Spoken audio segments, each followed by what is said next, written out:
মা, আপনাকে আমার কিছু বলার ছিল।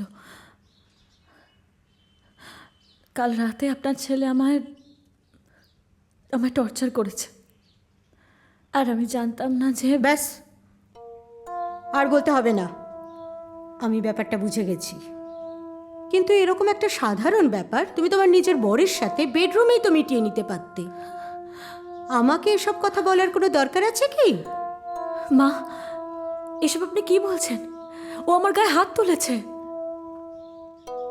বিয়ের পর তোমাকে মারধর করছে, তার মানে নিশ্চয়ই তুমি এমন কিছু ওকে বলেছিলে যার জন্য ও রেগে গিয়েছিল। তা না হলে আমার ছেলে অকারণে কারুর গায়ে হাত তোলার মানুষ না। আর দেখো, এসব সাধারণ ব্যাপার নিয়ে একদম মাথা ঘামিও না তো।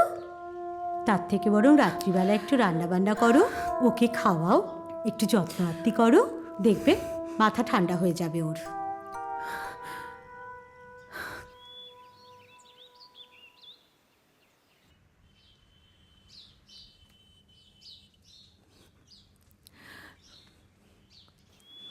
হ্যাঁ বল অমৃতা। দাদা, আমার তোকে কিছু জানানোর আছে। হ্যাঁ বল না।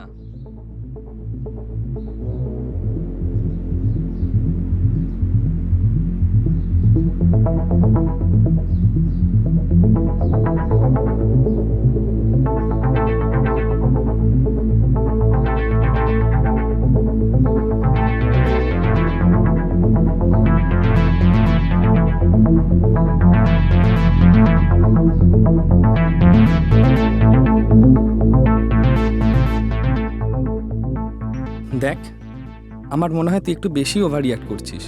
কারণ আমি যতদূর জানি তোদের তো বিয়ের আগেই সব রকম সম্পর্ক হয়ে গিয়েছিল। হঠাৎ করে ও এখন তোকে মলেস্ট কেন করতে যাবে? ব্যাপারটাকে তুই অন্যভাবে ইন্টারপ্রেট করছিস। একটু মানিয়ে গুছিয়ে নে না। প্রেম করেই যখন বিয়ে করেছিলি, এখন বিয়ের পর এসে বলে কি হবে বল? দেখ দাদা, আমার সাথে কি হয়েছে সেটা আমি জানি, আর সেটা ভুল। তুই বল যে তুই আমার পাশে থাকবি কি না। আরে আরে এতে পাশে থাকার কি আছে বলতো? একটা সামান্য ব্যাপারকে তুই এত বড় করে ভাবছিস। আর তাছাড়া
কি এটা?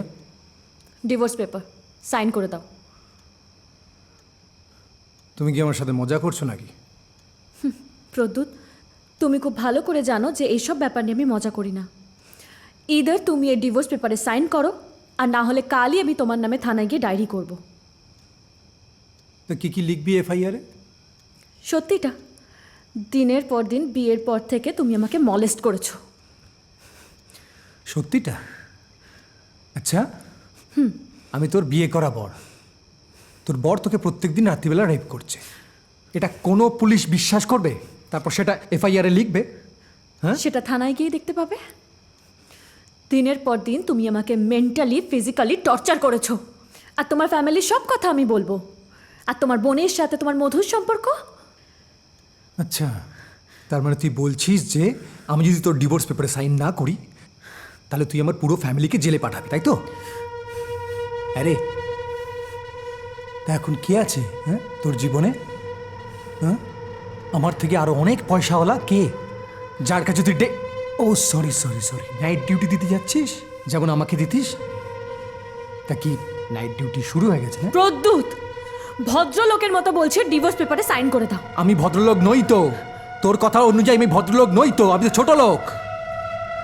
কি চাই, কি তোর কি চাই? আমি তোমার থেকে মুক্তি চাই। I want my freedom back. Freedom back? Pradyut, কি করবে তুমি? হ্যাঁ, আবার রেপ করবে তো? আমি বিয়ের আগে ভেবেছিলাম একটা পুরুষ মানুষকে বিয়ে করেছি, কিন্তু এখন বুঝতে পারছি যে আমি সম্পূর্ণ ভুল ছিলাম। এটাই ভুল করলি। না, তোকে রেপ করবো না। তুই মুক্তি চাইছিলিস না? চল চল, তোকে আজকে মুক্তি দিচ্ছি, একেবারে মুক্তি দিয়ে দেবো।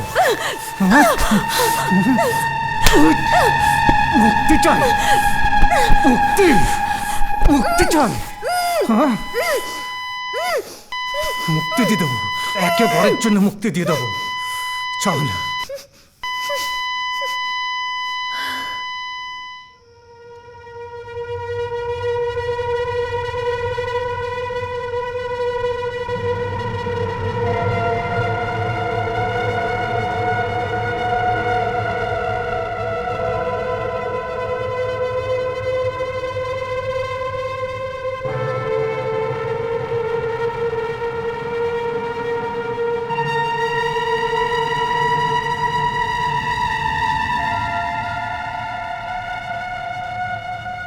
মানে তুমি তোমার বসের আন্ডারে চাকরি করবে, মানে বউ বরের আন্ডারে চাকরি করবে, কেমন একটা অদ্ভুত লাগছে না?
সেদিন আমি বুঝতে পারি মায়ের কথাটা নয়, ভয়কে হারাতে গেলে সামনাসামনি মুখোমুখি দাঁড়িয়ে তার সাথে লড়তে হবে।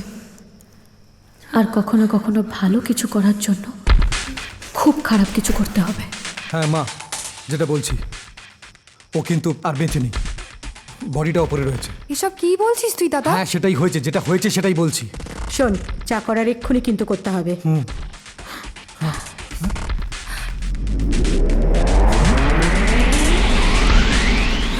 সানি তুই আবার